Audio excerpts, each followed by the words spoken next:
All right, welcome out.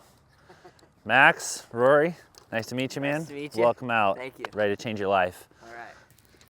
Go ahead and put the clubs here. Cool. And then we'll grab an iron and start warming up, hitting some shots. Short iron? Yeah, I'll start with like wedge, pitching wedge, something like that. Let's hit some shots. We'll just get loosened up. Go through a warm up just kind of like you would if you're warming up for a quick round. I'm gonna take a few videos. When you get to 7-8 iron, we'll get some numbers on the TrackMan, and then we'll start doing some analysis and going over your goals. Cool. All right, go ahead and just hit a couple. Let's keep, what do you got there, wedge? I got an 8 iron. 8 iron, perfect. Let's go ahead and hit a few more. I'm gonna snag a couple videos and then we'll get going.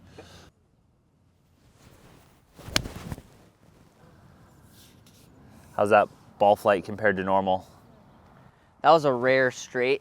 It's usually pretty drawy right now. Okay. Any right misses associated with that, or mostly left? Mostly left. Okay, and then how's contact? It's usually thin. Okay. Yeah. And then main focuses have been maintaining posture and rotation and then getting the chest on the other side of the hips, correct? Correct. Yeah, I'm trying to stay down. I used to do that. Okay.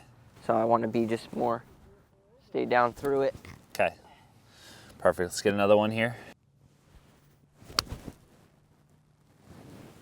Let's take a look. So let's start today with some body motion stuff. Just check in on, how we're looking on the body motion stuff that we've been working on. Just do a general check. So what's cool here is, with Sportsbox, I got the video there. We're going to import it. This is going to give us all of your 3D motion, right? Now, one of the things that we want to make sure is you're not trying to make every number perfect. There's some nuances in your move, in everybody's move, whether we're talking you, Bryson, Rory, doesn't matter. You said 8 iron, right? Yeah. That are unique to you. So we're not trying to create a perfect swing in a box. We're trying to make your body move better and more efficient to produce better results, right? And we'll kind of talk about what that means. But this phase that we're in, I think, is really important to understand that this is a body movement phase. This is about making the framework of the swing better to produce long-term results. So as you go through this, you're going to travel down some roads of like, man, I haven't felt that before. I haven't been there before. I haven't felt these sensations, and sometimes not knowing quite what to do from there. So a lot of patience in this side of things. Okay, so we're going to screen record this as well, so this will go in your sports box. Okay, so what we're going to look at as we go to P2, a little bit of chest sway in a good way. Pelvis is moving slightly, and then chest lift, you actually drop 0.2 of an inch, which is great. That's what we're looking for. Chest lift stays really good here. You're down 0.3. We were raising quite a bit previously in the videos we looked at. Chest and pelvis sway, way better. Here's the moment of truth for you. There's the reroute, right? So from this position, your chest just moved, an inch and a half, actually almost 2 inches that direction from here to here. So as you're going to the top of your backswing, you're taking and recentering your body. So you're going like this. We're here, and then from 3/4 to the top, you're going like this. Yeah. So what we have to figure out is how to get you to the top without leaning this direction, right? And that's, you're recentering with the wrong part of your body. You're recentering with your upper chest, and you need to be recentering with your pelvis. As far as chest lift though, good job on that. It's getting better. Right? Not even better, it's good. Like, we're good. Chest lift is solid. You actually dropped it 0.8 of an inch. You are just so incredibly flexible that you're able to stay in posture and do this tilt this direction that you do, right? So that's awesome. And in doing some work, you're able to check that box and say, okay, I'm not lifting up out of my posture anymore. So that's a huge improvement. And I don't know if you would agree or not, but your ball striking has gotten better. You're seeing the ground a little bit more. I mean, you were full on hitting thins, picks, you kind of always have. Yeah. The only time I think that you really, we'll call it compressed, for lack of better words, the ball was when you really slid everything in front of it. Yeah. But that's hard to manage. Yeah. So what I want to focus on here now is from 3/4 to the top, what do we feel to not have that be 1.7 inches in front? Yeah. The measure, like if we're going by what Sportsbox, what an average tour player that's your size would do, They're looking at maybe like you can move a ½ inch towards the target. That's okay. We just have to figure out what's going to happen for you in the margins. Now, you talked about the hook, and I think we'll talk about the phases of what we're working on and how to mentally be in a good place with those. But what happens is when you lean like that, now you have to have a massive pelvis sway to undo it. So because the chest went this direction, so back to this purple arrow, now in this next motion, your hips have to work really hard to go this way to offset the upper body back into the trail side. Now what happens with that is, boom, there's that big sway.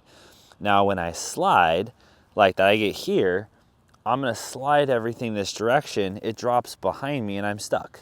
I'm gonna hit hooks from there. Yeah. It is what it is. Yeah.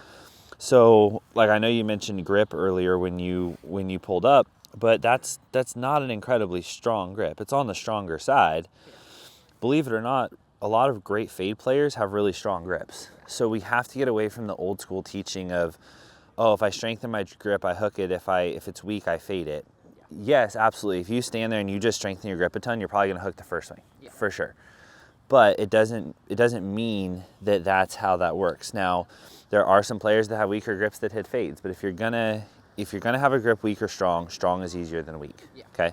Okay, so I'm thinking let's have a dispersion and a career conversation for a minute, and then we'll jump into lesson. One of the things when I'm working with someone that I want to understand is what is the goal? What is success to you? Now, it's different for everybody. Some people say, you know what, Roy, I don't really care if my scores come down, but I want to hit the ball better. I want to keep the ball more in play. I can still shoot the same score I shot today. I just want to feel better about how I got there. Okay, that's some people. Others might say, you know what, I want to shoot lower scores. Right? I don't care how pretty the round was. I don't really care. At the end of the day, I want my handicap down to a certain number. On the same kind of line as that, some people will say, look, I want to qualify for this mid-am. I want to qualify for the USAM. I want to win my club championship, right? Whatever the goal is. That sets the path on how I teach you, right? What the goal is. And so then my job is to create these phases, if you will, or these time periods where we say, okay, during this time we're going to work on this, then we're going to work on this, and then we're going to work on this. And then it's up to us to give you the information and the content to make you better, you to do the work, and then we go, okay, are we ready for the next phase? Make sense? Yeah. So what would you say, I've talked to you a little bit obviously in the teaching and stuff, but as of right now, if we drew a line today, what's the goal? What in your words, what do you want to accomplish? I mean, I want to get my dispersion down to where I'm hitting more greens in more fairways. I think my short game is good enough to score, so I'm just more interested on minimizing. So that's how you're going to do it, but what is that going to accomplish for you? Right? Oh, so I want to play. I want to win the Napomo Am. Okay, so we want to lower our scores. Yeah, we want to shoot lower scores. Yeah. Okay. Realistically, right now, if you go out today and you play do you want to say championship golf course, or do you want to use kind of like a Tuesday night league style? Like what's a better metric for you? Probably a Tuesday night league style for now. Okay. So if you're playing like the men's tees on a course with your friends, there's a little bit of betting going on, but nothing where, hands are shaking on the first tee. What are you firing on average? A true average? Probably 79. Okay, so we could shoot 85 to 73. Yeah. 74, somewhere in there is possible. Good day is lower 70s, bad day is mid 80s. Okay. Yeah. So we're roughly sitting at like a 10-ish, 8-ish handicap, somewhere in there. Yeah. Maybe 8-ish, somewhere like that, depending on the course. Okay, so then, now what you mentioned of hitting more greens, hitting more dispersions, things like that, that's how we do it, right? That's the metric in which we say, okay, to go from shooting, 80 to 75, we need to do X, Y, and Z. One of the things that we have to look at is stats and whatnot, and I know you do track that, and I think, we looked a little bit at driver's better. How many greens do you think you would need to hit on average to shoot mid-70s in an 18-hole round? Like, you feel like, that was pretty good. I was happy with it. 13, 14. My God. Do you know what the average tour player hits?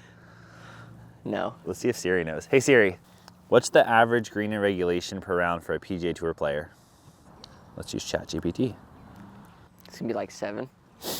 That's higher than that. I'm thinking it's going to be 10 or 12. The average percentage of greens in regulation, GIR, for PGA Tour players is approximately 66.75%. equating to about 12.02 greens per round. Okay. So you want to hit 2 more greens per round than a PGA Tour player. All right, let's shoot for 10.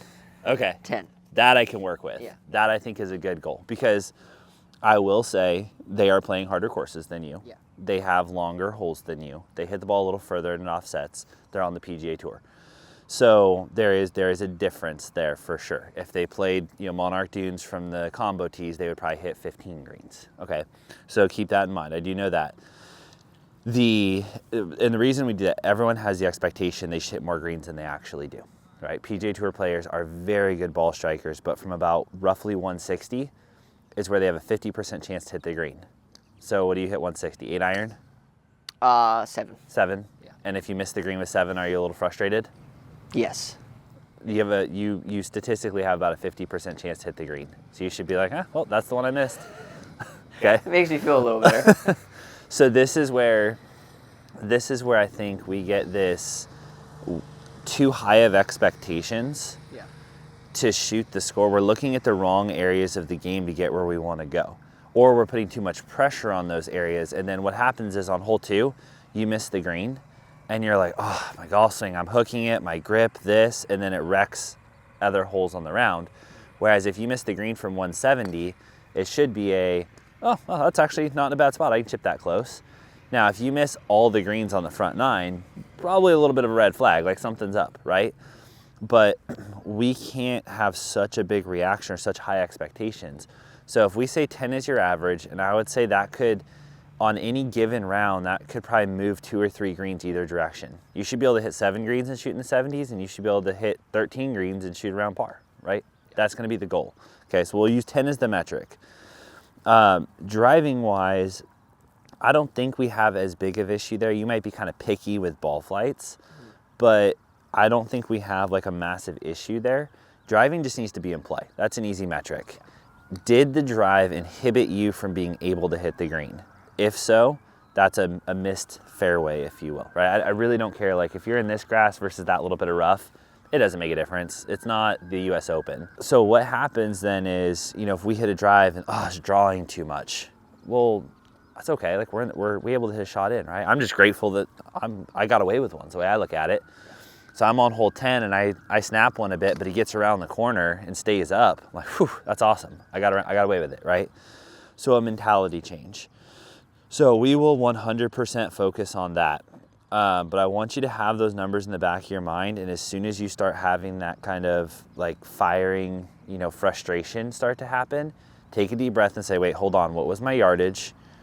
And what should my expectation be? I've had great players who I've had this talk with, and it frees them up to then go play golf because now they're not frustrated and upset that they think they should do something they shouldn't do, or there's a unreasonable expectation there. So just like if we're looking at tour players, they get up and down, 66%, or not up and down, I'm sorry, the greens and regulation 60% of the time, 66%, they also get it up and down around 66% of the time. So of the third of the greens that they're missing, they're gonna hit 12, so they're missing 6. Of those 6, they're gonna get about 4 up and down, which makes sense. They make 1 or 2 bogeys, sometimes 3 around. Like that, the numbers track. Now there's the outlier rounds. So for you, each area of your game now needs to become, we're gonna call the 50%. Okay, so we're gonna drop the metric. We're gonna say on average, you're gonna hit about 50% of your greens. Roughly, we're like 55%, because you wanna hit 10, not 9, which is fine. But then we're also going to try and get up and down 50% of the time, right? That's the 2 metrics I think for you that we need to rate our game on. Did I hit half of my greens, and did I get half of my up and downs up and down, right? Now, if we didn't do either one of those goals, now what we look at is why. Okay, hey Rory, it's been 2 weeks. I have hit 6 greens in each round. Okay, let's go through the rounds and why. Am I missing with wedges? Am I missing with long irons? Like, where am I not hitting them? If it's, hey, I'm not getting up and down, why? Is it putting? Is it chipping?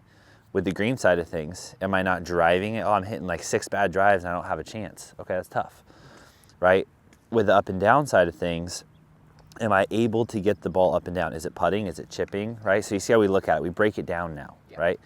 So if you come to me and you said, I just want to hit it better, and I don't care what I shoot, then we just go straight to this. And it's just, let's make you hit the ball better. That's easy.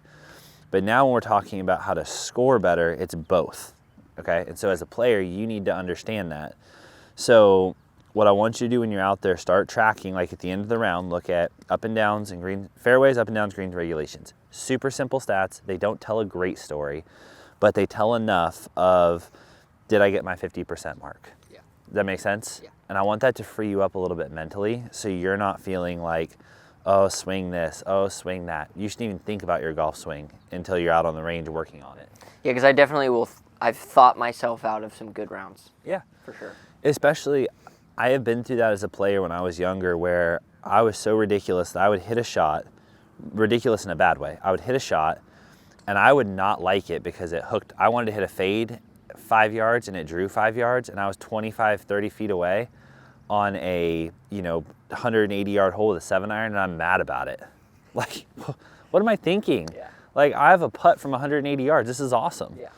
Right? And like, that's when I was a pretty high level player. So that's something that, like, if I could go back, I would tell Rory, like, hey, you need to be okay with this and focus on other areas. You're deterring focus from those areas by focusing too much on this, and this isn't helping you. Okay? Some days it's as simple as, like, you're sitting there and every number you get is between clubs. Yeah. You're like, oh. And then other days, every number you get is like, oh, this is my money club. This is my money club all day long, and it just feels easy. Like, that's just golf. Okay, so let's talk dispersions real quick, kind of looking at the TrackMan stuff, and that's one of the things I like that it can focus on. You will break this down really simply for you. If you hit 10, we'll use 10 because it's percentage, right? Out of your 10 golf balls, 2 are going to be, we're going to assume are going to be bad. 20% of your shots are just going to be human error bad swings, right? And I'm talking like, man, that really sucked. You chunked it, you hooked it, you blocked it, like, not you got away with it, bad.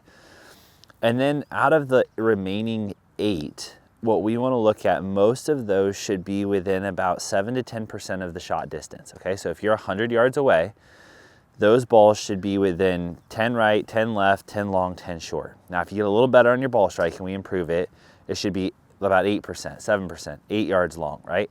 So you have this area that's 8 long, 8 short, 8 right, and 8 left. That creates a big circle. That's a dispersion. You have to put that circle, and you can see, like, in here as we choose different clubs, like, there's all these different, circles that create dispersions. Now, like, on one of them, I didn't really change it, so it made it too big, so I didn't move it from driver, so it makes the dispersion wide.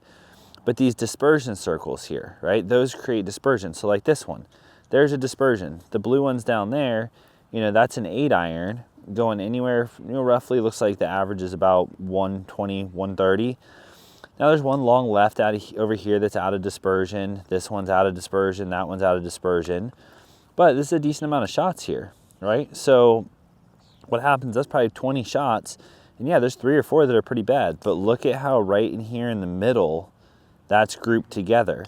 You have to imagine when you're hitting a shot, that grouping sitting on the green. Where am I placing that grouping? And then any ball that's in that grouping, you got to be okay with. Yeah. You got to say, okay, that's okay. Now, if you made it a dumb decision to aim at a pin, hole 10, pins front left. There's a bunker front left. Big downslip off the bunker. You should be aiming to where the bottom left of your dispersion is where the pin is. The chunky hook will end up close, and the flushed one will probably end up about 15, 20 feet past the pin on the right, because it's the hardest hole in the golf course, and a par is a great score. And if you have to chip, I'd much rather chip from long right than I would from the bunker, right? That's dispersion. So of those 8, you're probably gonna hit 2 that are like money. Like, oh, that was so flush, that felt great, my swing's there. Then you're probably gonna hit about 4 or 5, right? That are like, that was a golf swing, wasn't great. You're talking to it, right? Oh, sit down, okay. Or, hook, whatever it is, you're talking to it. Then you're gonna hit a couple where you're like, okay, I got away with it, right? So it kind of breaks up. And the goal for you is scoring, not pretty shots, okay? Okay. So understand those dispersions. I like when they look good. We all do, that's why we play the game. Even, Tiger, take it with a grain of salt. His perfect and everyone else's perfect are a little different, but he said he's only hit 1 or 2 perfect shots in his career, right? Like, that's a whole different scale. But even if I relate it to me, like if I'm playing and I play a good round of golf, like I played one a few weeks ago and I felt like it was a good round of golf, I hit 2 shots I can remember where I was like, that was awesome. That came off like in my version of close to perfect, right? Out of the 68, 69 shots I hit, okay? But what I loved about the round is most of them were pretty good. That made it fun, right? And like you said, you don't have to, you're not working as hard. In other rounds, it's like, this is a grind. Like I'm working my butt off. Like every hole, I'm grinding to just keep on staying afloat here. Make sense? Yeah. Okay. Dispersion. So let's go back to structure, okay, and how we move. So get set up to a ball, go on the back into your divots here. So we've gone through, kind of analyzed, here's what's going on with your body and your movement. So what I want to do in this phase that we're working on, I would say realistically, we have about, if I'm going to throw a number at you with how much you practice and play, a month, right? A month of grinding on this backswing. Now I'm super impressed. In a week, we've gotten to where we're not standing up out of posture, right? Yeah. So you tend to move well, and if things aren't, paused, you tend to overdo it, right? So we got to keep a close eye on this. That's why I really love the technology we're using. Now it becomes, okay, we're not standing up out of posture. We're making a good pelvis rotation. We're creating good sway into the back, into the trail side, minimal, but good. Now it's when you go to the top, you lean everything towards the target. Yeah. Okay, so what I need you to be okay with now, for a portion of the practice, we're gonna do a lot of off the ball practice. That way there's not like, oh, I hit that so bad, right? But I need you to be okay with not hitting it great as you go through this, because you are traveling to the ball from a place you've never been before. You're driving a road you've never driven, okay? So you can't expect to, be an expert from there, okay? So some of the practice has to be about, did I make the body motion better? Use your app to do that, use a video to do that, and use these drills to do it and rehearsing the motion. In the next phase, what we'll do is we'll work more on the downswing. Okay. We'll work more on how we move. Like once we're here in a good place, we'll work more on how we move into the ball. But right now, you can't do that from here. Yeah, because it feels like I can get to the spot we talk about, like the spot we're working on, and then it feels like to start my downswing, I want to go. Yes. It's right at the top. It's killing me. It's kind of like we're flushing it out, and it's getting later and later and later until we get it gone. Yeah. Okay? So sensation-wise, what we're going to feel, go ahead and get set up. Let's see if we can kind of feel it. If we go here, okay? Mm-hmm. So get set up, float to P2. Okay, we're not raising up, good. Now go to P3. Yep, you're good there. Do that one more time. Don't shift the hips as lateral when you do that. So go again. Go to P2. Okay, go to P3, rotate the hips, good. Now, if you're gonna go bigger from here, what you're doing right now is you're going like that, okay? So if you can't move any more towards me, go back a little further. No, sorry, in the backswing. So rotate back, good. See how tight that gets you and wound up, right? The problem is you wanna take a bigger swing, so you go too big. Okay. So what I wanna go with today, I've got a couple bands, things we'll try to get the sensation that you can do on your own. I don't care if you think you look like an idiot, it's okay. It's fine, everybody will see it. I mean more when you're practicing out here on your own. Oh yeah, I don't care. Yeah. Do the stuff that works, right? For some people, they get a Bloody Mary and they go play and they're happy and whatever. You have a goal and you want to get to, so don't be afraid to do the stuff you need to do to work on it. So the other sensation that I will give you, and you can do this at home or in the gym, it's really good, just some strength, some band work. So put this around your waist. Okay. Put it like on your belt. Don't let that thing go. Put that on your belt loop, kind of. Good, so get set up. To the ball? Yeah, you're not gonna hit it, obviously. Oh, I can? Okay, so float to P2. This is ridiculous. Okay, now go up to the top. Now I'm keeping your pelvis moving towards me. Mm-hmm. Now I'm trying to provide some resistance so you feel that. Yep. Great. So your upper body has to stay behind it a little bit. Yeah. Now again, I'm only trying to get it, for anyone watching, like I'm not trying to get him to sway his chest, 4 or 5 inches over there. I'm trying to get him the feeling of going to the top without moving towards me. So his chest needs to go towards the TrackMan. So hard. and your pelvis is not going to be what takes it over there. Because if I don't have this, he's just going to go that way with everything, okay? And we don't want that. I want your pelvis to be recentering. Good, do that and don't squat though. Don't get lower. Yeah. So that's about as far as you can go, right? Yeah. So if we see a video and you go to, you know, the top of the backswing fully parallel or past parallel, we know you're leaning. Simple, right? So the cool thing about that, hook it up to the cart, stand in it, take a couple steps away, and then the focus is upper body slightly behind it, upper body slightly behind it. Now we are absolutely going to stop doing that before we get to do too much, right? I don't want too much. We need just the right amount. Because I can do too much. You can do too much. So what we see for you is when you're taking it back, you get set up and we go in a position where we're like, you know, perfect. And then to go to the top, you move 2 inches this way. The only thing you can do from there is cover pull it or slide the hips laterally and jump out of it. The body can only do certain movements, so you're stuck with that.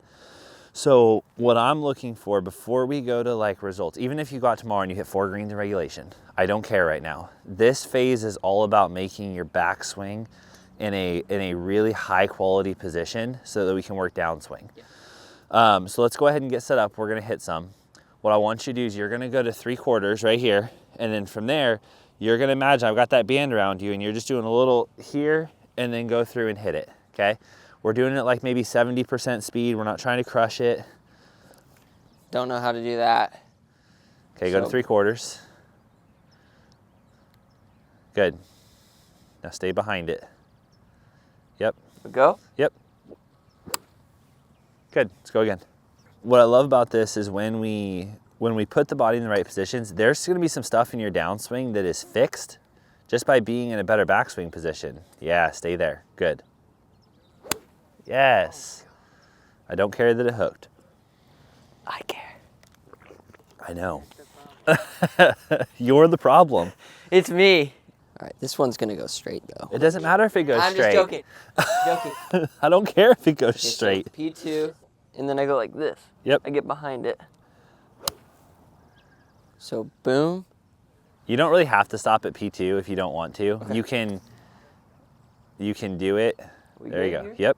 Yep. Good. So what I want to hear after each one is, how did this feel? What did you notice different? Because here's where your brain only has so much capacity to think and focus, right? So like imagine you're sitting at a desk and you have 4 things going on. You're not going to be as good typically at all 4 things as if you're on one thing, okay? So you're thinking about the first thing your brain does when you make contact is you're like, oh, I like that shot. I don't care. And you shouldn't either.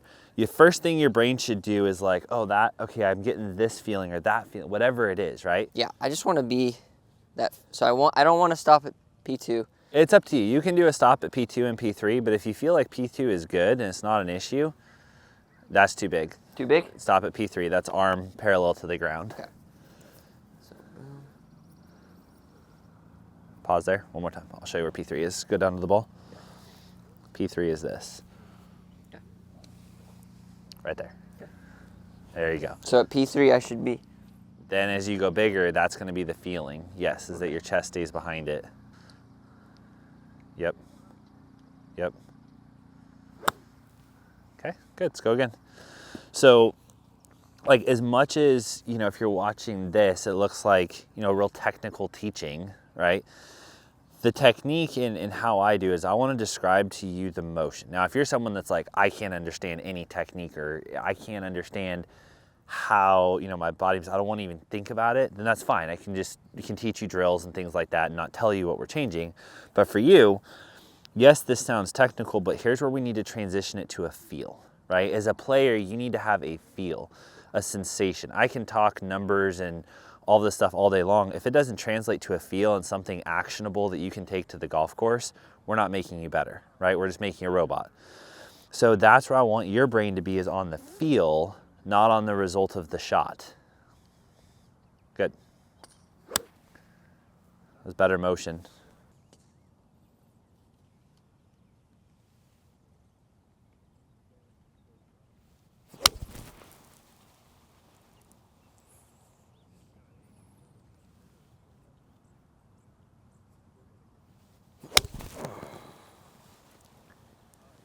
Was I behind enough there? We will find out. So I like, with this too, you're a good player. So I want to measure it. I want to make sure that we're not guessing. I want to make sure that, we have all the tools here to measure and tell you, yes, you were, no, you weren't, and see what that looks like. So let's take a look. Chest sway is a little excessive because we're exaggerating, right? You're at minus 1.8, Yeah, I'm kind of over. which I don't mind that. Head sway was 3 inches over. That's just because chest is, head's attached to chest. Yeah. You did lift your chest on this one in particular. I think that's just because you're trying to get over there. Mm-hmm. And chest lift, you dropped it back down. So you went up and then you got it back down. Okay. You've way over swayed here. Okay. Right, to get it over there. But that's where you brought it back. So now you're at 1.3. Okay. So what we have to figure out here now is okay, like you're almost prepping for this motion. Mm-hmm. So I want you in P3 to not be so far over here, because what you're doing, your brain is like, okay, well, I still want to do this. So I'm just going to go more this way, and then I can do the motion I like. Yeah. Albeit, though, this is better. And now look at what happened to your pelvis sway. It's only 2 inches to the left. So from here to here, you used to move your pelvis almost 4.5, 5 inches. That dropped because we haven't even talked about the pelvis. Yeah. That changed because of the position you're in the backswing, right? Now look at your pelvis numbers are all perfect. That looks so much better too. Yeah, but you didn't think about your pelvis. You didn't think about that because we put you in a better position right here. You also have 10 degrees less of chest turn, which is, in your case, good. Haven't lifted your chest. Like, all of that is good there. So which you have to monitor, because you can see it. I mean, even if you put, if you want to put like here on a video, draw a line there, draw a line here, you can see if you float over. I mean, you can clearly tell your chest moved way towards that line. So it's a little too much. Here's where you recenter it, right there. Yeah. Right? So that's that little bit. Now you get into position. Look how much better that is through the golf ball. Yeah, because I would be way past that line. Prior. Yeah, I mean, before in the video, if you go watch the screen recording we just did before this, your pelvis was in this position. Pelvis sway, that's 2.8 inches towards the target. Yours was like, I think it was 3.5 or 4.3. It was something like that. It was up in the 4s. So it was a huge sway, which now I told you don't worry about results here, but here's what I will glean from those shots that you hit, albeit the face control wasn't great because you don't know the feeling yet. Right. The contact was good. You hit the ground. Yeah.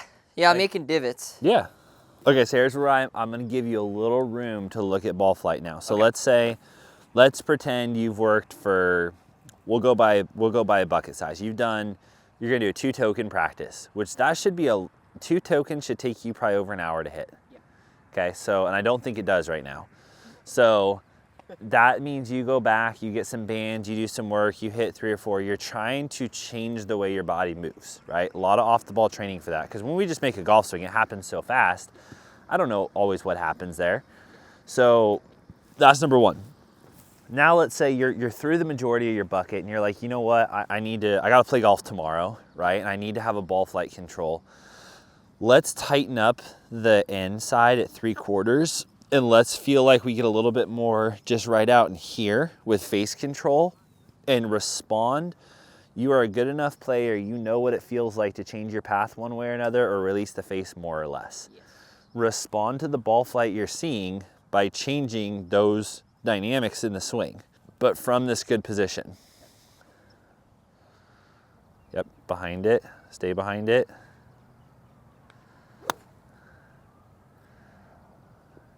I don't know if it called for a one-handed finish. However, like that should be a pretty normal little miss for you. Like that could hit some greens and it's probably gonna miss some greens, but it's in dispersion. Okay. Love that.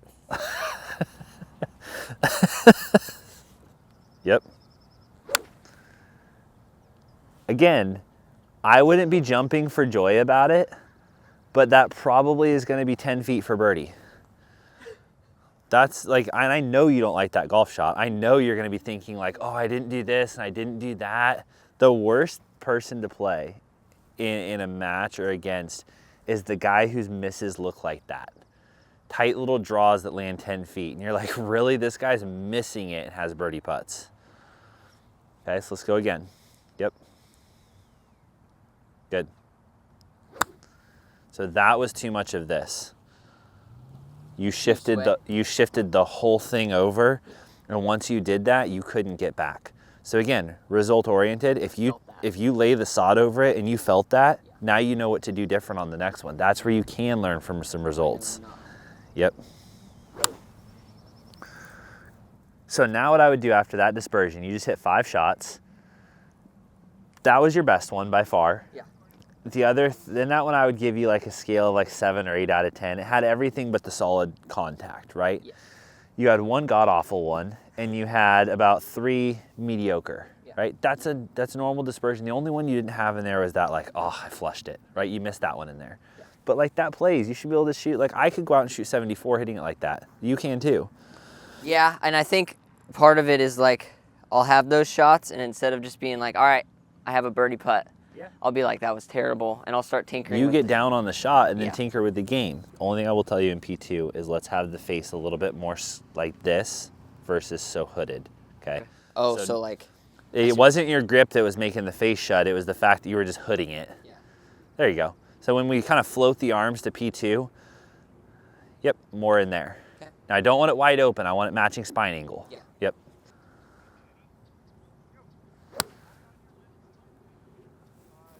Flushed it. Okay, so now what I would do, you did some structure practice with how you're moving your body. Yeah. We did a little bit of performance with ball flight. None of those golf balls, besides the one you chunked, are going out of bounds or in the water or anything like that, right? Those are all playable. Yeah. Now I'm stepping away. I'm gonna go over to my cart, I'm gonna grab a band, I'm gonna go do some off the ball training for a few minutes. Yeah. Now I don't expect, like if I've got a guy who's 50 years old and a 15 handicapper, I'm not giving him band work, right? He's not gonna do it most likely. Yeah. But for you, the goals you have and you wanna do, you're gonna go do some band work, you're gonna go do some motion work, you're gonna go train the motion. Like when we have the academy building done and we have the gym right there, I'm gonna have exercises that you go off and you go do those, medicine balls, things like that, to train the movement and the motion, okay? So let's focus big time on this for a week, and then let's kind of see how it's feeling, play with what you've got for a couple weeks, have fun, you're in a training phase, and then let's build from there. Have fun. And if you hit it then, you know something was up with the body motion. All right, last one.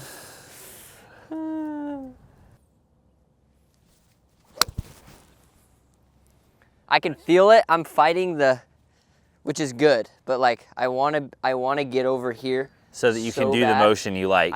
So I'm like feeling like I turn, but like I don't go. Yeah. Yeah. That's where the band will help, right? So you don't have me to sit there and hold your hips, get the band and stretch it so that it's putting pressure on you to come around this way and your chest is a little bit this direction. Ultimately, I think... The band keeps my this from going... Yes. It kind of gets behind, like... Yeah, it pulls you around versus swing. Yeah, and then my weight goes here. Yes. Yeah. If I had to go to the root cause of why I think you do this, I think it's to get your backswing up to parallel. Yeah. I think somewhere in your golf history, before we knew each other, you had an idea of like, I need to get this club to parallel. And in order to do it, instead of doing it through good rotation and good movement, you just lean to get there, right? Not knowing any better. Now we have to undo that pattern. It was before I met you. You didn't do this to me. Thank you. Yeah, I don't teach reverse pivot leans. Good work.